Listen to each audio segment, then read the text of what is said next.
Okay, starting in 3, 2, 1.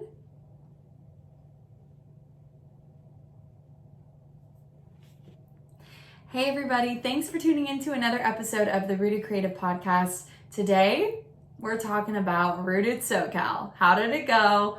What happened? What did I learn?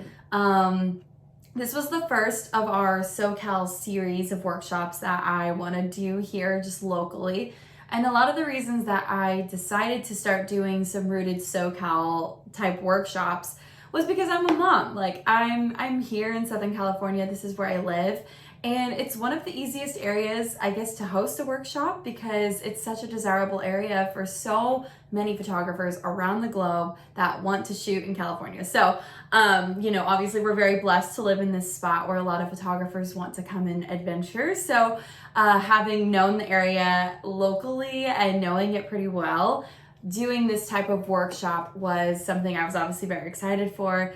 And a couple of weeks ago, we had our first one. So it went really well. And basically what we're going to talk about today is basically how it actually went, what happened in like day 1, 2, and 3, and how did the shoots go. And then at the end, we're going to talk about some things that I learned and some things that I think could improve the process for next time when I host our next Rooted SoCal sometime either this year or next year. So I first want to start by saying like this workshop was so much fun, but it's different than our bigger workshops that we normally do. So in case you didn't know, we do have a workshop coming up in Hawaii this September. That is our longer workshop, so it's about 4 days.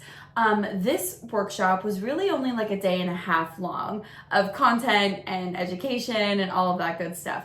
So that's kind of what makes this workshop different. And honestly, like it was a jam-packed couple of days. Like we were feeling it for sure. I think there was a couple of times where I was like, do we do just a day and a half next time? Because this was very crowded.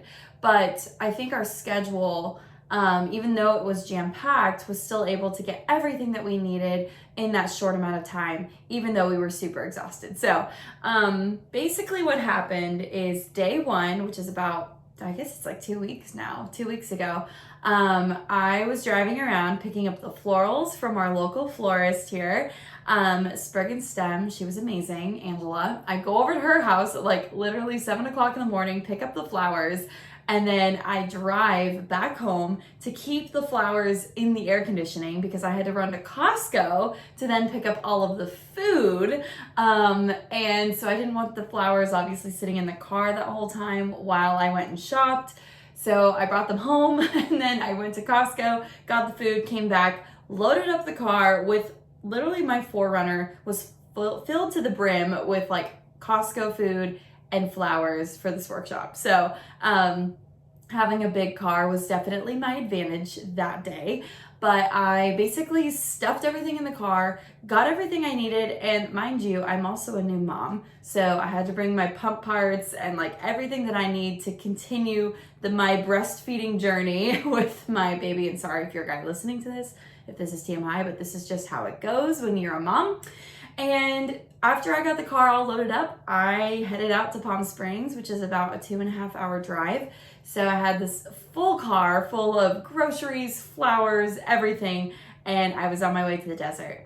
And I was actually really lucky because I was able to get an early check-in to the Airbnb. And honestly, I think if I didn't have the early check-in, I don't know how I would have been able to pull this off. So I was super grateful that I was able to have an early check-in.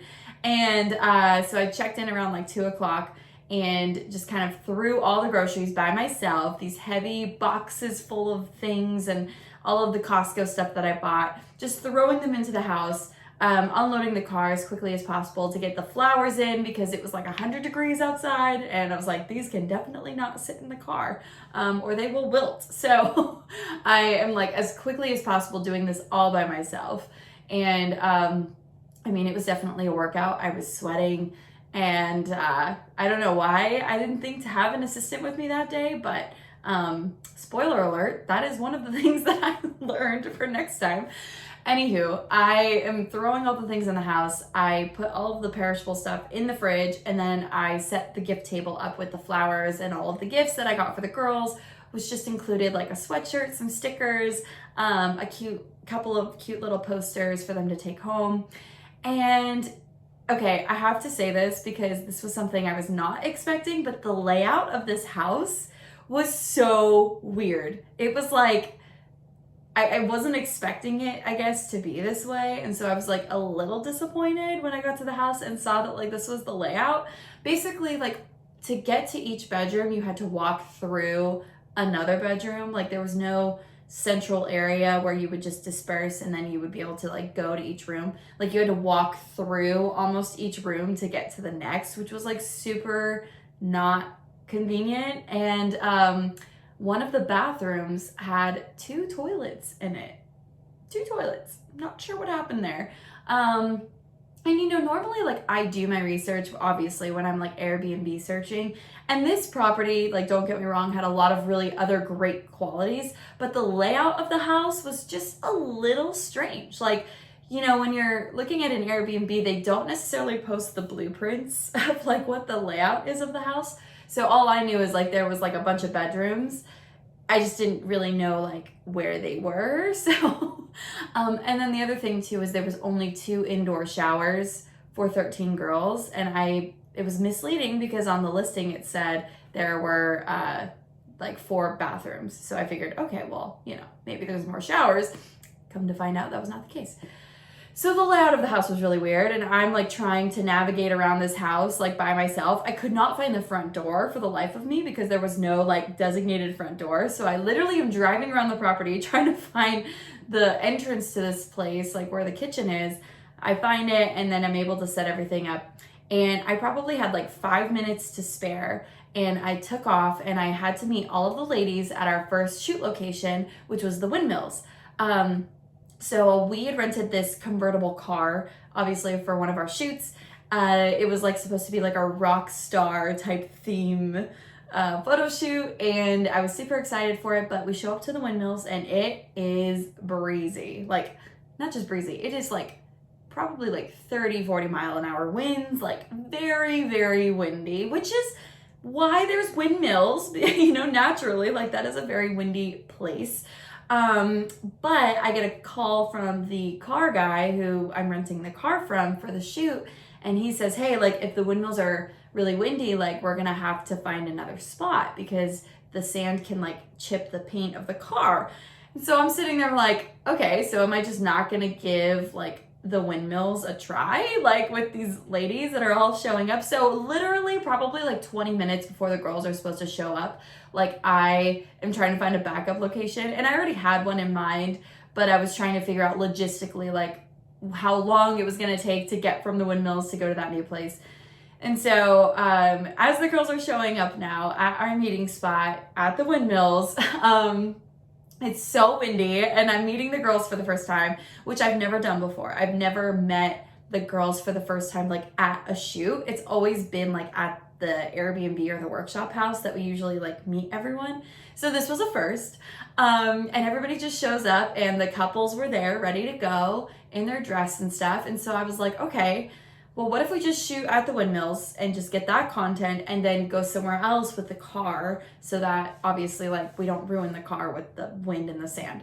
So we start, and you know, this was like a big, like when you're hosting a workshop, you really have to be flexible and you kind of have to roll with the punches, and you really can't control the weather, including the wind. And so this was a moment where I was just like, the Windmills are definitely something that I think the girls are going to want to have content wise. So we need to like make sure that we work that in. So I'm like, let's just shoot at the Windmills for like an hour, and then we'll meet up with the car later.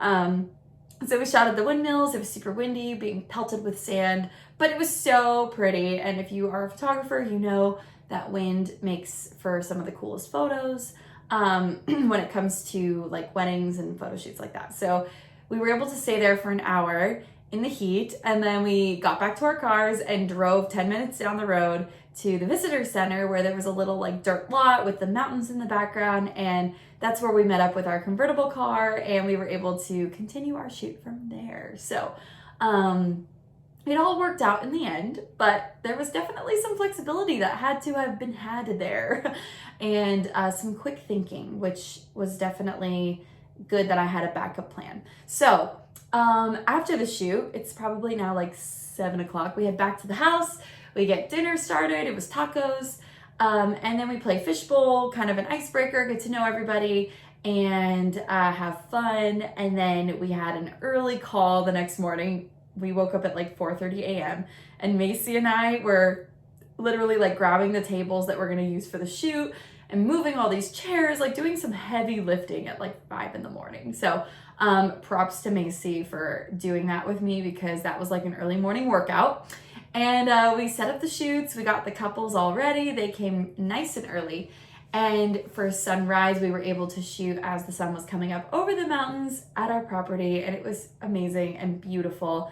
I should also say that this property that we were staying at was in Indio Hills, which, if you're familiar with the Palm Springs area, is not in Palm Springs. Like, it is a little bit more out into the desert area, a little more rural.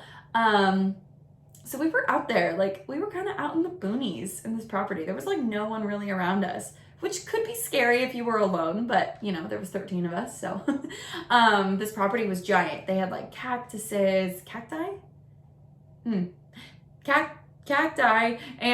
they had this giant pool, like this abnormally large pool. It almost felt like a lake. And so it was really cool because the casual couple that we had actually ended up jumping in the pool with their clothes on, which was not planned. But it was super fun because, you know, it was hot and, you know, they wanted to, so that was cool. And yeah, basically then from there, we just had our breakfast. I did my first lecture all about marketing and running a good business and basically everything you need to know to set up your marketing brand messaging. It's a very long lecture and a very juicy lecture. So there was a lot of good education there, and the girls were asking a lot of questions, which was like awesome because you never really know what type of group you're going to get with your workshops. And I feel like a lot of the girls that came to this one had a lot of really awesome questions and just needed a lot of guidance in the area that I was teaching, which was awesome. So I really felt like I provided a lot of value for them. And then Macy did her talk, and Macy is the newest addition to our Rooted workshop. So she has not done a workshop with us before. This was her first one, and Macy, if you're listening to this, I love you. She kept saying like, I just don't want to let you down, Danny. I don't want to let you down. And I'm just sitting there like, Macy, there's nothing you could do that could let me down. And of course, she did not let me down. Like, she was incredible, and her talk was just so like aimed at the heart of everything. Which I think is just so needed in what we do, because I'm talking about more of the logistics and she's talking more about like, hey, where's your heart in this? And like, how are you serving your clients actually, like beyond just photos? So we had a lot of really awesome chats with that. And then we were able to drive out to Joshua Tree Auto Camp for our last 2 shoots. We had Dawn Charles come out, and she modeled for our casual couple, and then we had a bridal couple, and we had a huge setup. It was super fun. This auto camp just opened in December of last year, so they're like brand new. And more on this later, but basically the way that this worked out was like totally a God thing. Like being able to shoot here, and I'll explain in a minute. But yeah, this location was super rad, and I'm sure it's going to be a popular location, like up and coming. So we were like the first photo shoot to have there, which was super cool. But yeah, after that, we kind of got back for a really late dinner. I actually don't think we ate until like 10 because the sun is setting at like 8 now. So everybody wants to shoot obviously until the light's gone. And that I think was the really cool thing about this workshop was I allotted like 3 hours of time for each of our shoots, which made it feel like everything was jam-packed, but actually we had so much time to shoot. And I don't know, I mean, I've just been to workshops before where like I really feel like the shoot time was rushed, and I really wanted to not make this feel rushed. And so I allotted that 3 hours of time to have shoots and to have the girls go get the shots that they really wanted and to have time to do it and not feel like we're rushed and leaving, that type of thing. So yeah, I really think that worked out well. But we came back, and because we obviously had 3 hours of shoot time, we had a later dinner. So I think we ate at like 10. And then we were kind of editing, having a little edit party, and then we did our worship like under the stars in the desert on a clear night, listening to the coyotes in the distance, which was a little creepy, but it was also really cool. And it was just like a really, really special time. I mean, every Rooted is really incredible. And, you know, obviously this worship part and like, you know, we were praying over each other, like that is optional. If you're listening to this and maybe you don't believe in Jesus and you want to come to a Rooted, like everything that we do that's like centered around Jesus, like is optional. It's not something you have to partake in. And I don't want to force anyone to be uncomfortable. So this worship was obviously optional, but a lot of the girls came out and it was just like a really, really powerful time. Like you just feel Jesus move in those moments. And our community is just like, we're kind of loners. Like we don't really work with anyone. We're in this business. It seems like, and it feels like we're in it alone sometimes. And when we just have a moment to be around ladies that are maybe like-minded or, you know, that can pray over you, like what workshop do we know that does that? You know, and that's one of the things that I think Rooted, like that's where the value of Rooted truly lies. It's more than just like the workshop aspect. It's like really centered around the community. And I've said this before, but that's a moment where the community just like comes together and it's just so powerful. So, you know, we had some tears shed from me, and Macy and a couple others. And it was just like a good time to just connect and to just have prayer like over each other. So it was just good to be surrounded by ladies that love you and are able to do that. And then the next day we obviously packed up, I drove home, and then I rested for 2 days and I didn't do anything. I literally did no work. I think I slept for 2 days because I don't think I ate pretty much anything those whole 2 days of the workshop because I just had adrenaline running the whole time and I just didn't have time to eat. So I was really hungry and I was really tired by the time I got home. So I rested for 2 days and highly recommend if you ever host a workshop, like do that. But I want to dive into some things that I learned. So now you kind of know how our workshop went. What are some things that I learned in hosting this workshop in particular, which is different than the Big Rooted that I normally host every year? Well, for starters, I need an assistant. Like, I still can't believe I did that by myself. If I hadn't had an early check-in to the Airbnb, I honestly don't know what I would have done because there was no way I was going to be able to make it in time and have only an hour to set everything up. There was just no way that would have happened. So next time, I definitely would like to hire an assistant. So if you're listening to this and you live in Southern California and you want to be a part of Rooted, like hit me up. Would love to hire you for our next one because yeah, your girl, she can't do it alone. That was too much. Second thing is always read the fine print on Airbnbs before you book them for a workshop. This one didn't have anything particular in the actual fine print, but I should have done a little more research on like what this house actually looked like and maybe like read some of the reviews that maybe would have said, hey, there's only like 2 showers for like 20 people. So, that was just something maybe I should have done a little more research on.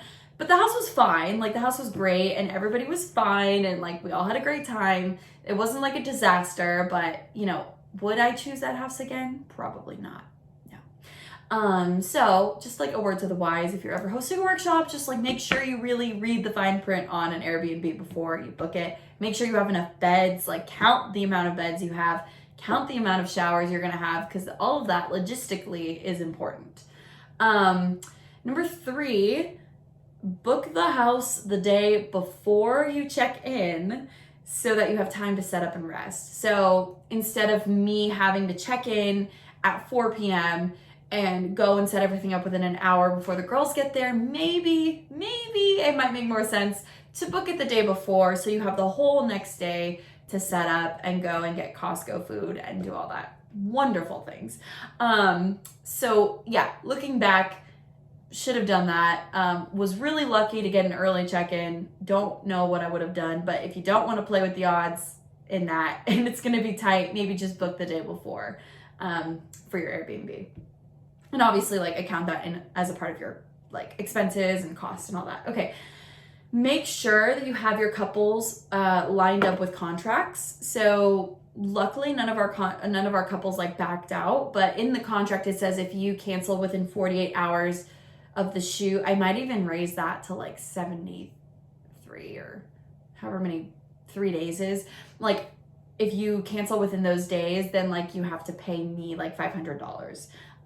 Because that's like a waste of my time, and now I have to go scramble and find another couple. So having couples locked in a contract is really important for content days, for workshops, because people bail, especially if it's free. They feel like they have no ties to it. So it's just really important to like make sure that you have that lined up before you solidify couples. Number 5, be willing to have a budget for florals and for rentals, and make sure you create a budget sheet. So, maybe back in the day, we could have been able to reach out to florists and be like, hey, want to collab for exposure? LOL, like I don't want to pay anything for your florals. That's not going to fly nowadays. Florists have bills to pay, and they have to get wholesale of flowers as well. So if you're planning on having a florist, make sure you set floral budget aside for that. I believe our florals at the end of the day ended up costing like $4,000 for each of the shoots. $4,000 total for the 3 shoots. So, make sure you have a good amount of budget set aside if you do plan on having like a full-blown floral setup, because it's really important. And if you're marketing it to your people, like you want to make sure you deliver on that. So, and then just having a budget sheet in general. Obviously, this goes without saying, like if you're going to host a workshop, make sure you have a budget sheet to make sure that you have everything listed so you know how much profit you're actually making, and if the price that you were charging for the photographers was like a fair price, or, that type of thing, covered the expenses. So I guess like more on that with what I learned is, I charged pretty low, definitely on the lower end for this workshop. So I think our next Rooted SoCal will be a little more expensive. So if you want to come to SoCal, it might not be the price that you saw for the first one. But it also was our first one, so I didn't want to overcharge. I just wanted to see like how it was going to go. Yeah, so just to be fair. Number 6, have room for you to go over in your budget as well. So like if you're right on the cusp of like barely making any profit, that's maybe a sign you should raise your ticket price. But that, wasn't the case for us. Like we were good and everybody was paid fairly and everything was good. But just make sure, because you probably will go over a little bit in your expenses, with your budget. And then obviously the last thing I'm going to say is the first one that you always put on will always have hiccups. In fact, probably every workshop you host will probably have hiccups of some sort. So just be prepared for that, because you can't expect every workshop to go perfectly, and you have to be able to roll with the punches. Like if it's a really windy day and you can't have the car at the Windmills, like what do you do, right? It's good to have backup plans, definitely, but be able to roll with the punches and be able to roll with the hiccups that do happen, because they happen. It's a part of life. That's just life, right? So if you're planning on hosting a workshop, I really hope that this was insightful for you. If you want to come to Rooted, we still have, I think we have 3 tickets left for Hawaii. So if you want to come to Hawaii, this might be your sign. And Hawaii is just a magical place, and it's tropical and beautiful, and we're going to have the best time on black sand beaches and with this giant Hawaii house, which I did double check, and it's amazing. So it's going to be a great house. Do not fret. But the Hawaii in general, like the Big Island, is just amazing. So if you want to come, there's 3 tickets left. Would love to have you. Otherwise, I don't know when our next SoCal is going to be. It will probably be next year. But stay tuned. We will keep you posted on that if you do want to come to Southern California. That's all I have. Like, that's how it went. It was amazing. And guys, next week we're gonna have Monique on the podcast. She is one of the instructors for Rooted Hawaii. She's also like one of the coolest photographers I know. So she's gonna be on next week. Be sure to come back on Wednesday and get in our Facebook group, get involved. Lots of ladies have some questions. We do like a Ask Anything on Monday type deal. And also there's a lot of really exciting updates coming with Rooted in general. We have an upcoming opportunity for all of you people needing help with your website. So keep your eyes peeled for that. It's actually going to be really, really, really valuable for you. So I promise you're not going to want to miss it. Okay. that's all I have. Thanks for tuning in. Be sure to like, subscribe, do all the things, leave a review. Love ya. And I will see you next week.